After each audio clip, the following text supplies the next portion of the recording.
तो देखो भाई लोग, अगर ऑनेस्टली कहूँ तो मैं मज़े में ये मूवी देखने थिएटर चला गया, लेकिन जब मैं थिएटर से निकला तो कहीं न कहीं मैं इस मूवी को लेकर थोड़ा-सा सैटिस्फाइड था इस मूवी की एंडिंग को देखते हुए। इसी के साथ ही साथ मैं थोड़ा-सा डिसअपॉइंट भी था, क्योंकि कहीं न कहीं मूवी मेकर्स के पास इसका कोई प्रॉपर आंसर नहीं था। क्योंकि आपने सोसाइटी के इस डार्क एंड कंट्रोवर्शियल रियलिटी को पर्दे के सामने ले तो आए, लेकिन आपने पब्लिक का वो आंसर नहीं दिया जो कि through out the entire movie उनके मन में चल रहा था। और आयरॉनिकली लास्ट में आपने इस मूवी की ऑडियंस को सेटिस्फाई करने के लिए उन सारे एक्यूज्ड को पिटवा दिया मॉब से, जो कि कहीं न कहीं एक तरह से हाँ सेटिस्फाइंग था। लेकिन कहीं न कहीं जब आप थिएटर से ये मूवी देखकर निकलते हो तो आपके मन में वो सवाल अभी भी रह जाता है। एंड अभी तक की वीडियो देखने के बाद तुम्हें पता चल ही गया होगा कि इस वीडियो में स्पॉयलर्स होने वाले हैं इस मूवी को लेकर। इसी के साथ ही साथ मुझे कुछ और भी कहना है कि बच्चे इस मूवी से दूर रहें। एंड मेरा मतलब वो सभी लोग जो कि 18 से कम के हैं, प्लीज़ ये मूवी ना देखें जब तक कि आप 18 प्लस के ना हो जाएं, क्योंकि ये मूवी विजुअली डिस्टर्बिंग तो है ही, इसमें कोई डाउट नहीं है। लेकिन इसी के साथ ही साथ ये मूवी कहीं न कहीं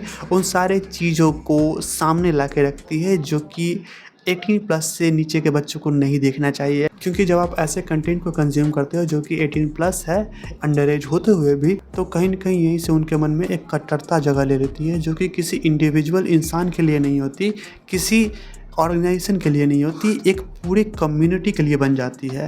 एंड यहीं से हेटरेट फैलना शुरू होता है। और इसका एक कारण भी है, क्योंकि 18 प्लस होने तक ना ही आपके पास किताबों का उतना ज्ञान होता है और ना ही समाज की उतनी समझ, जिसके कारण आप जो सुनते हैं, आप जो देखते हैं उसे सच मान बैठते हैं, फिर चाहे वो फिक्शनल हो या फिर एक्चुअल ट्रूथ। और यहीं से मिसलीडिंग का खेल शुरू होता है। एंड मैं ये नहीं कह रहा कि ये मूवी गलत है, इसका कंटेंट गलत है, ये बिल्कुल ही फिक्शनल है, क्योंकि मैंने इस केस को काफ़ी करीब से जिया है। क्योंकि जब मैं 12 में था तो मेरे क्लासमेट्स में से ही एक के साथ ये घटना घटी थी। तो मैं इस चीज़ को काफ़ी करीब से जानता हूँ कि ये समाज का वो काला सच है जिसे झुटलाया नहीं जा सकता। इसी के साथ ही साथ मैंने कई बार न्यूज़ में भी देखा है कि इस तरह की घटनाएं घटी हैं।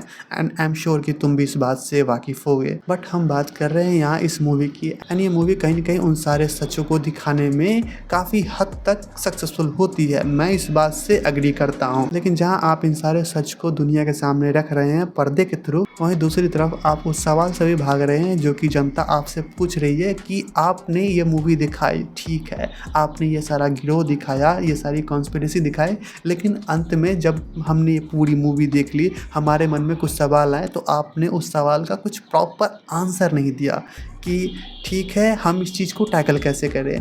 पहला है बैड पेरेंटिंग, इसी के साथ ही साथ है इतना डम होना सोशली, क्योंकि इस मूवी के थ्रू हमें लड़कियों को इतना डम दिखाया गया है जो कि एक्चुअल में वो होती नहीं है।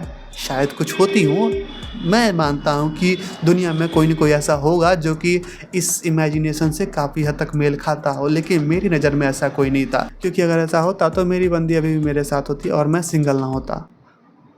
ये कुछ ज़्यादा हो गया। एंड अगर तुम ओवरऑल इस मूवी को देखो तो तुम्हें ऐसा फील होगा कि ये सिर्फ एक कैश ग्रैब है, क्योंकि ना ही इस मूवी के थ्रू आपने किसी विक्टिम को सांत्वना दी है और ना ही सोसाइटी में किसी तरह का मैसेज। तो आपने इस मूवी के थ्रू सिर्फ कैश ग्रैब ही किया है। एंड इसी साथ साथ मैं एक और चीज़ पर बात करना चाहूँगा, और वो है इस मूवी में दिखाई गई लड़कियों के बारे में, कि कैसे वो लड़कियाँ एक टेम्परेरी कम्फर्ट जोन को ढूंढने के चक्कर में ऐसे जाल में फंस जाती हैं जिससे निकलना नियरली इम्पॉसिबल हो जाता है। एंड आई एम श्योर कि आजकल के लड़कियाँ इतनी भी ज़्यादा डम नहीं होंगे कि कुछ इस तरह के ट्रैप में फंसे। लेकिन हम इस चीज़ से भी मुंह नहीं फेर सकते कि आज भी सोसाइटी में ऐसी घटनाएं घट रही हैं। बाकी मैं इस वीडियो को यहीं ख़त्म कर रहा हूँ। एंड आई एम श्योर कि मैंने इसमें कोई कंट्रोवर्शियल आर्गूमेंट नहीं किया हो किसी टॉपिक पे। बाकी अगर किया हो तो उतना माइंड मत करना। बाकी मैं तुम्हें यही छोड़ता हूँ एक फ्री स्पेस के साथ कि तुम एक जजमेंट पास कर सको इस मूवी को लेकर, इस वीडियो को लेकर जो कि मैं बना रहा हूँ, एंड सोसाइटी के इस डार्क ट्रूथ को लेकर। एंड अगर वीडियो पसंद आई हो तो लाइक एंड सब्सक्राइब करना। एंड मिलते हैं ना नेक्स्ट वीडियो, तब तक के लिए एक्सप्लेन।